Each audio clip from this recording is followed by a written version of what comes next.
Neftçala rayonunda şəhid anası qohumları tərəfindən döyülüb. Hadisə rayonun Xol Qarabucaq kəndində baş verib. Şəhid anası Şəfiqə Səmədova oğlu Camal Səmədovu qardaşı qızı ilə evləndirib. Camal Səmədov Azərbaycanın Qarabağ bölgəsində keçirdiyi lokal antiterror tədbirləri zamanı şəhid olandan sonra ailədə şəhidin pensiyası və veriləcək əmlakla bağlı mübahisələr başlayıb.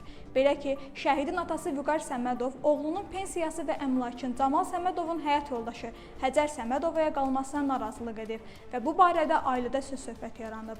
Nəticədə mübahisəyə son qoymaq üçün Həcər bir il sonra, yəni şəhidin il mərasimindən sonra 2 az yaşlı uşağı ilə birlikdə atasının evinə köçüb və həmin vaxtdan etibarən uşaqları Şəfiqə Səmədovaya göstərməyiblər. Şəhid anası dəfələrlə nəvələrini görmək üçün qardaşı evinə zəng vursa da xeyri olmayıb.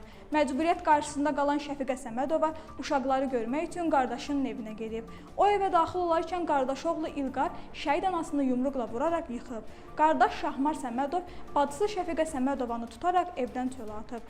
Hadisə nəticəsində Şəfiqə Səmədova baş və bədəninin müxtəlif nahiyələrindən xəsarət alıb. Hadisə yerinə Neftçala rayon polis şöbəsinin əməkdaşları gəlib və faktla bağlı cinayət işi başlanaraq iş məhkəməyə göndərilib.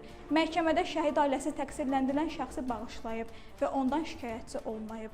Məhkəmə şəhid anasının xahişini nəzərə alaraq cinayət işinə xitam verib və qardaşı oğlu İlqar Səfərovu məsuliyyətdən azad edib.